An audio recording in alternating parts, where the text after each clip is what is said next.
Hello student.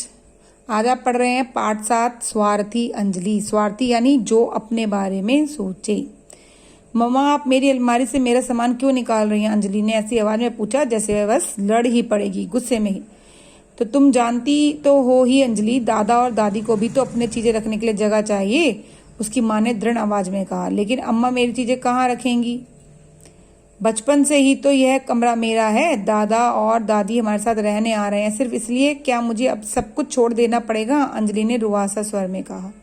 Anjali क्या हुआ? तुम्हें सब कुछ छोड़ने को तो कह नहीं रहे हैं। तुम इस कमरे के बजाय बाहर हॉल में सोओगी, बस इतनी सी तो बात है।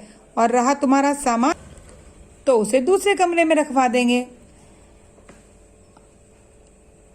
बेटी की ने जिद शुरू कर दी। जब तंग आ गई उसकी माँ उससे, उसकी जिद से अंजलि की, तब अंजलि को बताया गया था कि उसके दादा दादी आ रहे हैं, अब यही रहेंगे। तब से उसका व्यवहार ऐसा ही हो गया था, क्योंकि उसको लगता था कि उसे अपना सामान अपने दादा दादी से, अपने सब कुछ चीजें दादा दादी से बांटनी पड़ रही हैं। उसकी वजह से उन लोगों की वजह से उसको अपना कमरा भी छोड़ना पड़ रहा है। अब उनको आना भी जरूरी था, क्योंकि वो बहुत एजिड थे, मतलब उनकी उम्र 70 साल हो गई थी। गांव में खेती बाड़ी करते थे, अकेले रहते थे, परेशानियां होने लगी थी। और उनके दो भाई बेटे जो थे, यानी अंजलि के जो दो चाचा थे, वो विदेश में चले गए थे रहने, और बुआ दिल्ली में रहती थी। तो अंजलि के पिताजी ने जोर दिया कि पुणे में आकर उनके पास रहें, ताकि वो उनकी देखभाल कर सकें। अब ये बात नहीं थी कि अंजलि को दादा दादी से प्यार नहीं था, वो अक्सर उनसे मिलने जाती थी छुट्टियों में। लेकिन इस बार उसे गुस्सा इसलिए आ रहा था क्योंकि उनकी वजह से उसे अपना कमरा छोड़ना पड़ा और अपनी आदतों में थोड़ा सा बदलाव लाने को कहा जा रहा था। और वो शुरू से अकेली रही थी, इकलौती संतान थी, उसे अपनी चीजें बांटने की आदत नहीं थी। उसने अपने दादा दादी के आने पर उद्दंडता दिखानी शुरू कर दी, कुड़कुड़ाना शुरू कर दिया, तुनकने लगी। वो गुस्सा करती, उनसे बात नहीं करती, टीवी पे अपना ही प्रोग्राम चलाती रहती, उन्हें ना देखने देती। लेकिन क्या हुआ कि धीरे धीरे जो उसके दादा दादी थे, उनका अनुभव बिल्कुल नया था। वो लोग पहली बार आकर वहां रह रहे थे, तो उनकी दिनचर्या भी थोड़ी अलग थी। अब सुबह उठकर जब दादी पूजा करती, नाश्ता बनाती, क्योंकि उन्हें बाहर का खाना पसंद नहीं था, बाहर जाना भी ज्यादा पसंद नहीं था, ना ही उन्हें बेकार में बिना जरूरत के खरीदारी करना पसंद था, ना उनको लड़कियों के छोटे कपड़े पहनना पसंद था। ठीक है, पॉप संगीत उनके लिए शोर था और आइसक्रीम उनके लिए स्वास्थ्य के लिए हानिकारक। बस एक ही चीज दोनों को एक जैसी पसंद थी, वो था टेलीविजन। वो लोग टेलीविजन देखते, उनसे अंजलि को नींद आने लगती थी। उसे अचानक लगने लगा जैसे उसे कैद कर दिया गया हो। लेकिन जैसे जैसे दिन बीते, उन सब ने ही समझौता कर लिया। दादी ने उसकी पोशाकों के लिए कहना बंद कर दिया और अंजलि ने बैठकर उनके साथ टीवी देखना शुरू कर दिया।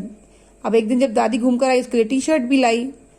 दादाजी प्रोजेक्ट में उसकी मदद करते, उसे मैथ सिखाते। मैथ में तो वो उसको बहुत ही हेल्प करने लगे थे। उसको अखबार पढ़ने की आदत डाली, रोज उसके साथ दुनिया में हो रही घटनाओं पर चर्चा करते।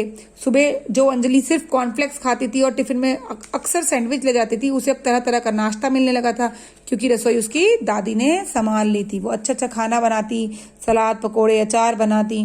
माँ भी खुश थी उसकी, क्योंकि उन्हें लगता था उनकी बेटी की जिम्मेदारी उठाने वाला कोई आ गया। लेकिन एक दिन अचानक क्या हुआ, वो बोले कि हमें तो अपनी बेटी के पास, रीता के पास जाना है।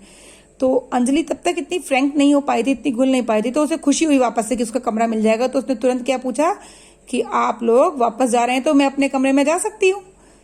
तो उनके माता पिता को बहुत बुरा लगा उसके, उन्होंने उसे बहुत डांटा। लेकिन कोई बात नहीं, दादा दादी तो चले गए। लेकिन वापस से जब वो अकेलापन अंजलि को मिला, अकेले टीवी देखना, वही सैंडविच कॉर्नफ्लेक्स खाने में मिलना, माँ का थक जाना और घर में किसी की आवाज ना आना, मिलना जुलना ना हो पाना, तो वो इससे भी परेशान होने लगी। उसे अब दुख होने लगा था दादा दादी के जाने का। एक दिन जब घंटी बजी फोन की, तो सबसे पहले अंजलि ने दौड़कर फोन उठाया, और जैसे कि उस तरफ दादाजी थे, तो उसने तुरंत क्या पूछा, दादाजी आप वापस कब आ रहे हैं? तो बच्चों, हमें सबके साथ कोऑपरेट करना सीखना चाहिए। हमें हमारे बड़ों को रिस्पेक्ट भी देनी चाहिए, उनकी केयर करनी चाहिए, ना कि उनसे चिढ़ना चाहिए।